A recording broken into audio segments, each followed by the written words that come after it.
Hello viewers, BUTEX radio presents BUTEX আনপ্লাগডের আজকের এপিসোডে আমি সুদীপ্ত বণি আপনাদের সবাইকে জানাচ্ছি স্বাগত।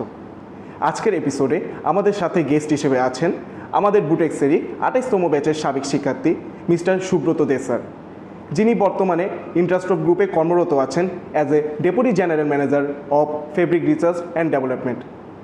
স্যারের কাছ থেকে শুনবো তার ক্যারিয়ারে পথ চলার গল্প, R&D ডিপার্টমেন্টে তার অভিজ্ঞতা এবং সেখান থেকে ইয়ং প্রফেশনালস কীভাবে উপকৃত হতে পারে সেই বিষয়গুলো জানবো তার কাছ থেকে। স্যার কেমন আছেন? হ্যাঁ, খুব ভালো। আপনারা ভালো আছেন? হ্যাঁ স্যার প্রথমত আপনাকে অসংখ্য ধন্যবাদ বুটেক্স রেডিওকে সময় দেওয়ার জন্য এবং আমাদের আজকের এপিসোডে থাকার জন্য। স্যার আপনি তো বুটেক্সের 28তম ব্যাচের শিক্ষার্থী ছিলেন, তো সেই হিসেবে ক্যাম্পাস ছাড়লেন অনেক বছর আসলে। তো ক্যাম্পাসে আসলে আপনাদের সেই কাটানো দিনগুলো আগে এবং শিক্ষা জীবন এই দিনগুলো কেমন ছিল, এগুলো কি মাঝে মধ্যে মনে পড়ে না স্যার? সে বিষয়ে যদি কিছু বলতেন। হ্যাঁ, ক্যাম্পাসে আমরা ছাড়ছি 2007-এ। তারপর থেকে অনেকটা বছর আমরা কর্মজীবনে পদার্পণ করছি। সেখানে প্রতিনিয়তই ক্যাম্পাসের লাইফটা মনে পড়ে, কারণ আমাদের সময় যখন ছিল তেজগাঁটা এত ডেভেলপ ছিল না। ডেভেলপ না থাকার কারণে আমাদের ইন্টারনাল বন্ডিংটা অনেক বেশি ছিল। 4 বছর আগের সিনিয়র 4 ব্যাচ এবং জুনিয়র 4 ব্যাচের ভিতরে হিউজ বন্ডিং ছিল।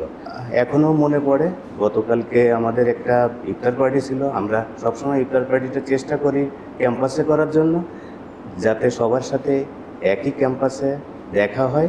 তো আমাদের একটা বিশাল জমায়েত ছিল, নিয়ার অ্যাবাউট 100 জনের উপরে আমরা অ্যাটেন্ড করছি এবং খুব ভালো সময় কাটছে গতকালকে। স্যার আপনার সম্পর্কে যদি কিছু বলতেন, আপনি তো ইন্ডাস্ট্রি ব্যাপারে কাজ করছেন, তার আগেও অন্য কোম্পানিতে কাজ করেছেন, আপনার ওভারঅল এই যাত্রাটা যদি কিছু বলতেন। হ্যাঁ, আমি 2007-এ আমরা পাশ করে বেরিয়ে আমি আসলে টেক্সিরো বিডিতে নিটিংয়ে এক্সিকিউটিভ হিসেবে আসলে আমার যাত্রা শুরু। যদিও তখনই যদি বলি আমার ডাইংয়ে ওয়েট প্রসেসের প্রতি একটা ফ্যাসিনেশন ছিল, কিন্তু যেহেতু আমার অ্যাডভান্সটা ছিল ফেব্রিক, সেহেতু আমি আসলে নিটিংটাকে প্রিফার করছি নিটিং প্রোডাকশানে। তারপরে আমি 2 বছর ওখানে কন্টিনিউ করার পরে মাস্কোতে আমি শিফট করি। তখন মাস্কোটা একটু মনে হয়েছে সে কী অবস্থা ছিল, অর্থাৎ ডুবে যাওয়া তরির মতো মনে হয়েছে। এখন যে মাস্কোর ডিরেক্টর মাহবুব মিল্টন স্যার, উনি তখন এই হালটা ধরেন এবং তার সারথি আমরা হই। তো আমি 2008-এর অক্টোবরে আমি মাস্কোতে জয়েন করি। তখন থেকে 11 বছর আমি আসলে মাস্কোতে সার্ভিস করছি। তো আমার মাস্কোতে শুরু নিটিং দিয়ে এবং আপ টু ম্যানেজার পর্যন্ত আমি নিটিং। তারপরে আমি আরও 5 বছর আমি কন্টিনিউ করছি ডাইংয়ে এবং 2020-এ আমি আসলে মাস্কো ছাড়ি এবং তারপর থেকে কন্টিনিউ ইন্টারস্টপে। তো যেহেতু আমি নিটিংয়ে ছিলাম, ডাইংয়ে ছিলাম, ইন্টারস্টপ আমি নতুন একটা উইন্সে কাজ করার অপরচুনিটি পাই, সেটা হলো ফেব্রিক R&Dতে। তো এখানে নিয়ার অ্যাবাউট 5.5 বছর মতো আমার চলছে। স্যার আপনি তো ইন্ডাস্ট্রপে ফেব্রিক R&D কিংবা আমরা যেটা রিসার্চ অ্যান্ড ডেভেলপমেন্ট বলি, ওখানে আপনি ডেপুটি জেনারেল ম্যানেজার হিসেবে আছে। তো স্যার আপনারা ইন্ডাস্ট্রপ কীভাবে ফেব্রিক ডেভেলপমেন্টে আপনারা কাজ করে থাকেন এবং কীভাবে আপনারা আপনাদের কাজগুলোকে ডে বাই ডে ইমপ্রুভ করছেন? যদি বলি ইন্টারস্টপের ফেব্রিক R&Dটা অনেক আগের থেকেই ছিল এবং অনেক রিচ ছিল। বাংলাদেশ মার্কেট যদি অ্যানালাইসিস করি দেখা যায় যে অনেক ফ্যাক্টরি যেখানে R&Dটাকে টাচই করেনি, তখন থেকে ইন্টারস্টপ R&Dতে জেনারেল ম্যানেজার বা GM লেভেলের পোস্ট ক্রিয়েট ছিল এবং তারা কন্টিনিউ করছে। তো আমি এই জায়গায় অপরচুনিটিটা পাই যে আমি AGM হিসেবে এখানে জয়েন করি। তো এখন আমি DGM পজিশানে আছি। তো এখানে যেটা আছে যে ফেব্রিকটাকে অনেক বেশি ফোকাস করা হয়, বায়ার সেন্ট্রিক, এবং হলো এটাকে আসলে ফেব্রিকে সেলেবল করাটা আসলে মুখ্য উদ্দেশ্য এদের। কারণ নিট ফেব্রিকটাই আসল। ফেব্রিকে যত ভ্যালু জেনারেট করা যাবে তত গার্মেন্টসের ভ্যালু জেনারেট হবে। তো আমাদের মূল ফোকাসটাই থাকে হলো যে ফেব্রিকটাকে কীভাবে এনরিচ করা যায় এবং আমরা ফেব্রিক R&Dতে কাজ করতেছি। ফেব্রিক R&Dতে আমার একটা বড় পরিসরে একটা টিম আছে, নিয়ার অ্যাবাউট 26 জনের একটা টিম আছে। মজার ব্যাপার হলো এই 26 জনের ভিতরে 26 জনই আমাদের টেক্সটাইল ইঞ্জিনিয়ার। সেটা বিভিন্ন রিনোন ইউনিভার্সিটির আছে, বুটেক্সেরও আছে, সব ইউনিভার্সিটিরই আছে। তো আমাদের কাজই হলো নিউনেস, ফেব্রিক নিউনেস আনা এবং মার্কেট অ্যানালাইসিস করা, মার্কেটে কোন ফেব্রিকটা চলতেছে। R&Dতে আরেকটা পার্ট আছে, সেটা হলো শুধু নিউনেস করলে হবে না, প্রসেস অপটিমাইজেশন বা প্রসেস ডেভেলপমেন্ট। এই জায়গায়ও আমরা কাজ করতেছি যাতে প্রসেস অপটিমাইজ করে ম্যাক্সিমাম আউটপুট পাওয়া যায়। স্যার R&Dর কথা যেহেতু আসছে, তাহলে যদি বলতে হয় যে স্যার অলমোস্ট আমরা সব টেক্সটাইল ইন্ডাস্ট্রিতেই কিন্তু R&D ডিপার্টমেন্টটা রয়েছে, কিন্তু এই R&D ডিপার্টমেন্টে কি স্যার অ্যাকচুয়াল বা থোরোলি কি R&D বা রিসার্চের যে কাজটা ওটা কি স্যার প্রপারলি হচ্ছে? মানে ওয়ার্ল্ডের পার্সপেক্টিভে বলতে যে আমি যে বাইরে যে টেক্সটাইল, যেখানে টেক্সটাইল নিয়ে পড়াশোনা হয় বা কাজ হয়, সেখানে দেখলাম ওরা অনেক ওয়েল ডেভেলপড, ওদের রিসার্চ অ্যান্ড ডেভেলপমেন্ট সেক্টরটা। সেক্ষেত্রে স্যার বাংলাদেশ কিন্তু অনেক ক্ষেত্রে পিছিয়ে আছে, এটার কারণটা কি? এটা কি স্যার অ্যাকচুয়াল রিসার্চের অভাবে? অবশ্যই, ধন্যবাদ। এটা একটা রিলেভেন্ট প্রশ্ন, কারণ বাংলাদেশের এর জন্য আমরা যে পিছিয়ে আছি দুইটা কারণে। একটা হলো আমাদের ইনভলভেন্সি, অর্থাৎ টেক্সটাইল সেক্টরে টেক্সটাইল ইঞ্জিনিয়ারদের ইনভলভেন্সি একটু কম আছে, অর্থাৎ রিসার্চ ওরিয়েন্টেড কাজে ইনভলভেন্সিটা কম আছে। পাশাপাশি আরেকটা হলো মালিক লেভেলের সদিচ্ছা, ওনার লেভেলের সদিচ্ছা না থাকার কারণে হয়তোবা মনে করে যে এই জায়গাটা ইনভেস্ট করলে তাদের লস হচ্ছে, অর্থাৎ ডিরেক্ট প্রফিট আসতেছে না। তো এই জায়গায় দুইটার কারণে আসলে R&Dটা একটু পিছিয়ে আছে। তবে আসার কথা হলো 2020-এ কোভিডের পর থেকে এই R&Dটাকে প্রতিটা ইন্ডাস্ট্রি ফোকাস করছে এবং R&Dকে এম্পাওয়ারমেন্ট করা এবং R&Dকে কীভাবে আরও বেশি ফ্রন্ট লাইনে আনা সেটা নিয়ে কাজ করতেছে। যদি বাইরের কান্ট্রিজ বা অন্যান্য ইন্ডাস্ট্রির সাথে বাংলাদেশের ইন্ডাস্ট্রি, মানে টেক্সটাইল ইন্ডাস্ট্রি কম্পেয়ার করি, তাহলে দেখা যায় যে বাংলাদেশের রিসার্চের এগেনস্টে তারা খুব বেশি টাকা ইনভেস্ট করতেছে না, কিন্তু অন্যান্য ইন্ডাস্ট্রিগুলো তাদের মেজরিটি পোর্শন, নিয়ার অ্যাবাউট 70-80% ইনভেস্টই R&Dতে যাচ্ছে। আমার দুই একটা ফ্যাক্টরি ভিজিট করার অভিজ্ঞতা আছে, ডাইস কেমিক্যাল ফ্যাক্টরি। সেখানে দেখছি যে টোটাল বিল্ডিংটা জুড়েই প্রোডাকশানে খুবই কম, অর্থাৎ 10-20% মানে স্যালারি বলেন বা ইনভেস্টমেন্ট, সেটাকে 10-20% হচ্ছে, আর বাকিটা হলো পুরোটাই রিসার্চ ওরিয়েন্টেড হচ্ছে। তো সেখানে যদি বলি বাংলাদেশে R&Dতে এই ধরনের রিসার্চটা অ্যাকচুয়ালি কম।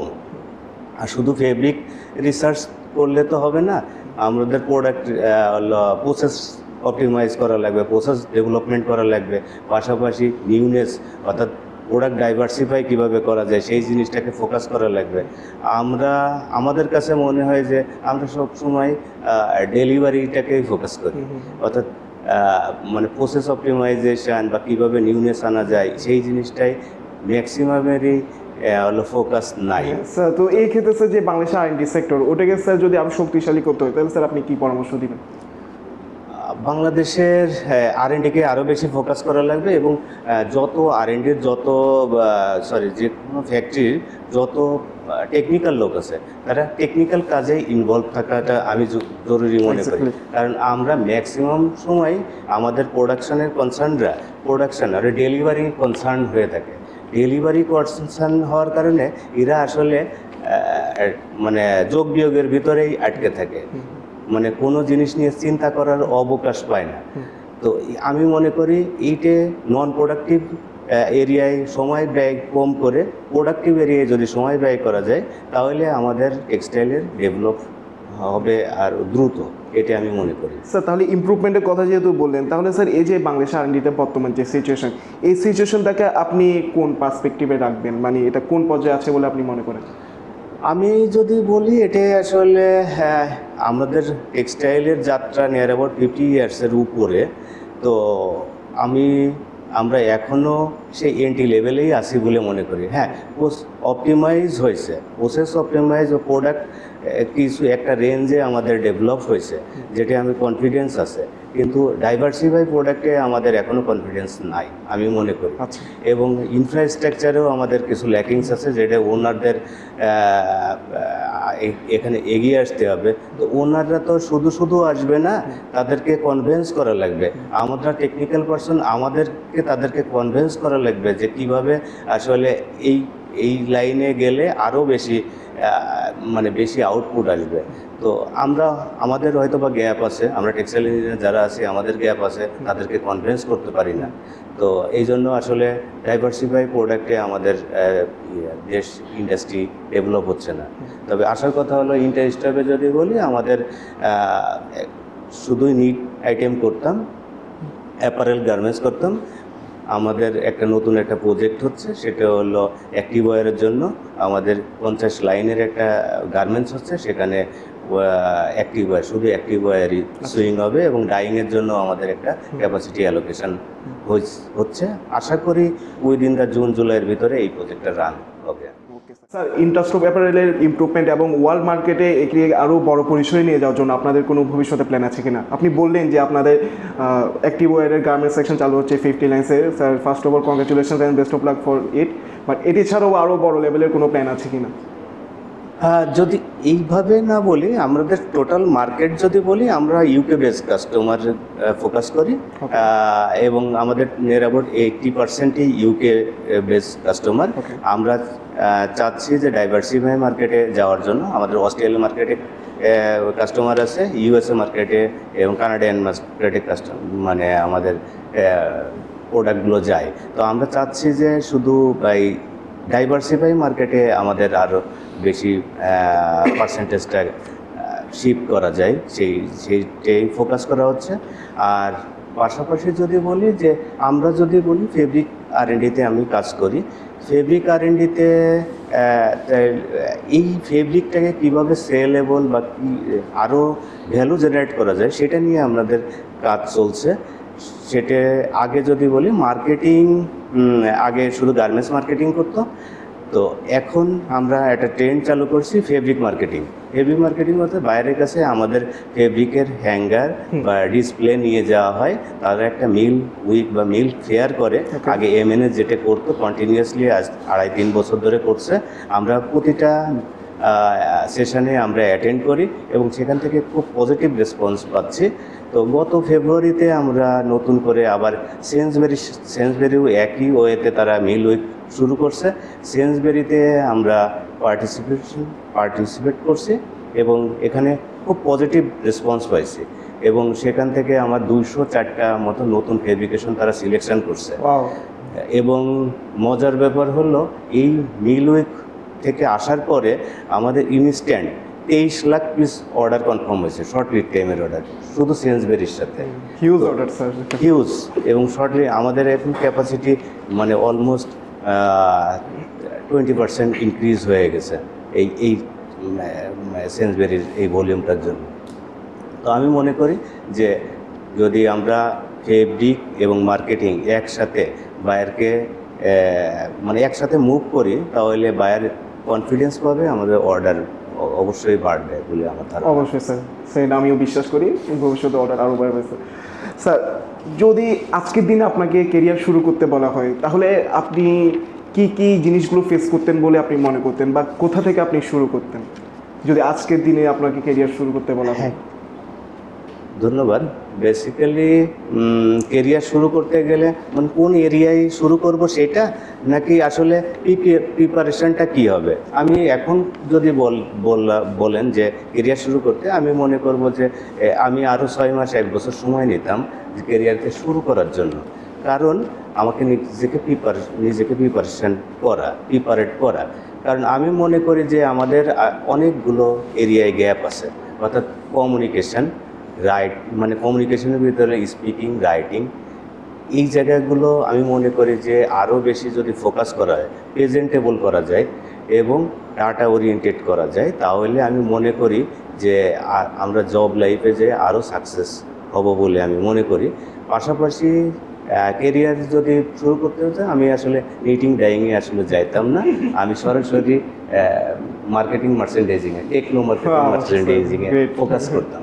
কারণ হলো টেকনিক্যাল সাইড আমার একাডেমিক থেকে যেটুক হয়েছে বা আরও আমি 3-4 মাস মিল ট্রেনিং করতাম, সেখান থেকে টেকনিক্যাল সাইডটা ডেভেলপ হতো, আর মার্কেটিংটা আমার কমিউনিকেশন দ্বারা আমি মার্কেটিং করতাম। তো আমি মনে করি যে টেকনো মার্কেটিংটা আমি ইন্ট্রোডিউস করতে পারতাম, তাতে বাইরের কনফিডেন্স বাড়তাম। মানে আজকের দিনে কেরিয়ার শুরু করলে আপনার একটা অন্যরকম কেরিয়ার দেখতাম in marketing and merchandising sector. অবশ্যই হ্যাঁ, মানে আমি different কিছু দেখতে হবে। আমি এখনো যদি মনে করি যে এখনো আসলে আমি মার্কেটিংয়ে যাওয়ার জন্য উদ্গ্রীব, মানে আমার ভিশন আছে যে আমি মার্কেটিংকে আরও বেশি প্রমোট করতে পারবো বলে আমি আমি মনে করতেছি। Okay sir, best of luck sir. Sir আমরা তো অনেক সময় দেখি যে ল্যাবের মধ্যে বাল্ক আরএফটি নিয়ে একটা সিচুয়েশন ক্রিয়েট হয়, তো এই বিষয়টা আপনারা কিভাবে ডিল করেন, বিশেষ করে ল্যাব এবং ওয়ার্কারের মধ্যে আপনারা কিভাবে সমন্বয়টা সাধন করেন? আমাদের টোটাল প্রসেস ফিক্সড করা আছে, অর্থাৎ ডাইং মেশিনেও যদি বলি আমাদের প্রসেস সব ফিক্সড। মানে অপারেটর বা হেল্পার কখনো প্রসেস ভায়োলেশন করতে পারবে না। ল্যাব থেকে যে আমরা যে গ্রে কাপড়টা পাই, অর্থাৎ বাল্কের যে গ্রে কাপড়টা পাই, এই কাপড়টাই আবার রিচেক করা হয় ল্যাবে নিয়ে রেসিপি চেক করে তারপরে দেন বাল্কে দেওয়া হয়। তাতে করে আমাদের ল্যাব টু বাল্কের আরএফটির পার্সেন্টেজ অনেক বেশি, নিয়ার অ্যাবাউট 90-র উপরে আমাদের ল্যাব টু বাল্ক আরএফটি। এটা শুধু একমাত্র অ্যাচিভ হচ্ছে যে আমি হলো লট ওয়াইজ, ইয়ার্নের লট ওয়াইজ আমি রিচেক করে নিছি, রেসিপি অ্যাডজাস্ট করে নিচ্ছি। আর বাকি প্রসেস ভায়োলেশন করার কোনো অপশনই নাই, কারণ আমাদের এই জায়গায় ইআরপি সিস্টেম আছে। ডাইস কেমিক্যাল চাইলেও এক গ্রামও বেশি কম নিতে পারবে না। পাশাপাশি ডাইং মেশিনে তো সফটওয়্যার আছে, সেখানে ভায়োলেশন করার অপশনই নাই।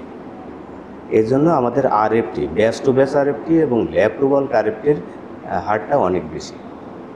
এভাবে আপনারা মেনটেন করেন, যার কারণে ওরকম কোনো হার্ড সিচুয়েশন ফেস করতে হয় না তেমন। হ্যাঁ, ওকে স্যার। স্যার আমরা তো স্যার ইউনিভার্সিটি শেষের দিকে বা থার্ড ইয়ারে ফোর্থ ইয়ারে গিয়ে অনেকেই নিজের ক্যারিয়ার নিয়ে মানে সেন্ট্রিক হয়ে যায়, কে কোন সেক্টরে যাবে এসব ফিক্স করা থাকে। তো স্যার সেরকম অনেকেই দেখি যে যারা R&D সেক্টরে বা রিসার্চ নিয়ে কাজ করতে খুব উৎসাহী থাকে এবং ওই ক্ষেত্রে তাদের ক্যারিয়ারে আগাতে চায়। তো স্যার ইন্ডাস্ট্রিগুলো কি পারে না স্যার তাদেরকে সমন্বয় সাধন করে তাদেরকে নিয়ে কাজ করতে, যাতে করে তারা এই বিষয়গুলোতে আরও বেশি ইন্সপায়ার হয়? যেমন আমরা দেখি যে মানে অনেকে যারা R&Dতে কাজ করছে তারা গ্র্যাজুয়েট হওয়ার পর এই জায়গায় আসছে, কিন্তু এক্ষেত্রে যদি তাদেরকে থার্ড ইয়ার বা ফোর্থ ইয়ারে থাকা অবস্থায় ইন্ডাস্ট্রিগুলো যদি তাদেরকে ইনভলভ করতে পারে, তো এক্ষেত্রে এই জিনিসটা তাদের জন্য কি আরও এফেক্টিভ হতো না? ইন্টারেস্ট অফ অ্যাপারেলে কি এরকম কোনো প্ল্যান আছে কিনা, বা ইন্ডাস্ট্রিগুলোকে এই বিষয়ে আগানো উচিত কিনা? না, অবশ্যই এটা তো আসলে চালু আছেই, কারণ ইন্ডাস্ট্রিয়াল অ্যাটাচমেন্ট আপনাদের একটা সাবজেক্ট আছে 3 মাস, মেবি 3 মাস ইন্ডাস্ট্রিয়াল অ্যাটাচমেন্ট করা হয়। সেখানে চাইলে কিন্তু প্রতিটা ডিপার্টমেন্টেই কাজ করার অপশন থাকে, এবং তখন যে লেভেলে কাজ করার অপশন থাকে কোনো বাইন্ডিংস থাকে না, শুধু শেখা যায়। কিন্তু যখন জবে ঢুকবেন তখন এই বাইন্ডিংসের ভিতরে আপনি অনেক ক্ষেত্রে নিজের একটা কাজ থাকে, সময় ম্যানেজ করাটা টাফ হয়ে যায়। তো ওই 3 মাসে যদি চাই অনেক কিছু ডেভেলপ করা সম্ভব বলে আমি মনে করি। আর R&Dতে অবশ্যই ফোকাস করা উচিত, এবং যেই আসুক R&Dতে আমি বলবো ইনিশিয়ালি প্রতিটি ডিপার্টমেন্টেই ইন্ডিভিজুয়াল কাজ করার এক্সপিরিয়েন্স যদি না থাকে তাহলে R&Dতে সাস্টেন করাটা একটু টাফ। কারণ আপনি R&Dতে যখন জব করবেন টোটাল ইন্ডাস্ট্রির সাথে আপনাকে ফাইট করা লাগবে, অর্থাৎ ইন্ডাস্ট্রির জিএম বা ডিজিএম বা যে সিনিয়র পজিশনে আছে প্রোডাকশানে তার সাথে আপনার ফাইট করা লাগবে। তো আপনি যদি টেকনিক্যালি বা মানে সাউন্ড না হন, তাকে বিট করাটা আপনার জন্য টাফ। কাজে আমি মনে করি যে প্রতিটা টেক্সটাইল ইঞ্জিনিয়ারে যে R&Dতে আসবে প্রতি সেকশনেই তার মানে উইলিংলি কাজ করার একটা এক্সপিরিয়েন্স থাকা লাগবে। ট্রু স্যার, আসলে রিসার্চ অ্যান্ড ডেভেলপমেন্ট স্যার ইচ্ছা ছাড়া তো আসলে ইচ্ছায় কাজ করতে হবে, এবং ইচ্ছা থাকলে আসলে যে কোনোভাবে সিচুয়েশনগুলো আসলে ক্র্যাক করা সম্ভব এবং ওয়ে আউট করা সম্ভব। তো স্যার এক্ষেত্রে যারা ফ্রেশার, যারা R&D সেক্টরে জয়েন করছে, অবশ্যই তারা ফ্রেশার, বিগিনার, তাদের এক্সপিরিয়েন্স জিরো বা কিছুটা, তো এক্ষেত্রে তাদের যে পেশাগত দক্ষতা এবং রিসার্চের ভূমিকা, এটা নিয়ে আপনারা কেমন কনফিডেন্ট, যারা ইন্ডাস্ট্রি বা কোম্পানিগুলো যারা ফ্রেশারদেরকে R&Dতে সেক্টরে ইনভলভ করে? না, যদি বলি বুটেক্সকে যদি ফোকাস করি, বুটেক্সের ছেলে বা মেয়েরা সবসময় অন্যান্য ইউনিভার্সিটি থেকে এগিয়ে আছে টেকনোলজির দিকে। কিন্তু আমি যদি বলি আমি একটা জায়গায় পিছিয়ে আছি, আমাদের কমিউনিকেশনে আমরা একটু পিছিয়ে আছি বলে আমি মনে করি। আমি মনে করি এই জায়গাটা একটু ফোকাস করা উচিত, আমাদের কমিউনিকেশনে আরেকটু ইমপ্রুভ করা উচিত বলে মনে করি, এবং কনভেন্স করা যে জিনিসটা সেই জিনিসগুলো ফোকাস করা উচিত। কারণ আমরা জানি যে কানেক্টিভিটি ইজ প্রোডাক্টিভিটি। আমাদের কানেক্টিভিটি যত বাড়ানো যাবে তত আমাদের প্রোডাক্টিভিটি বাড়বে। তো স্যার এক্ষেত্রে যারা টেক্সটাইল ইঞ্জিনিয়ার যারা তাদের কেরিয়ার শুরু করছে, এক্ষেত্রে কীভাবে তারা তাদের কেরিয়ারটা সাজাতে পারে, মানে কী কী সিকোয়েন্স মেনটেন করতে পারে, এবং এই ডিপার্টমেন্টে মানে স্পেশালি যদি R&Dর কথা বলতে চাই, কীভাবে তাদের যে কেরিয়ার ওটাকে উচ্চ শিখরে পৌঁছাতে পারে এবং আপনাদের মতো টপ ম্যানেজমেন্টে পৌঁছে গিয়ে তাদের হচ্ছে ডিজায়ারটা ফিল আপ করতে পারে বলে আপনি মনে করেন? শুধু যদি R&Dতে জয়েন করে তাহলে এটা হলো এক একটা কোম্পানির অর্গানোগ্রাম এক এক রকম। তার যে হেড যে আছে সে কীভাবে সাজাবে তারপরে ডিপেন্ড করবে, তার সদিচ্ছার পরে ডিপেন্ড করবে। তাকে যদি আসলে ফিউচারিস্টিক মানে চিন্তাধারায় নিতে হয় তাহলে আমি মনে করি প্রতি ডিপার্টমেন্টেই তাকে কাজ করানো।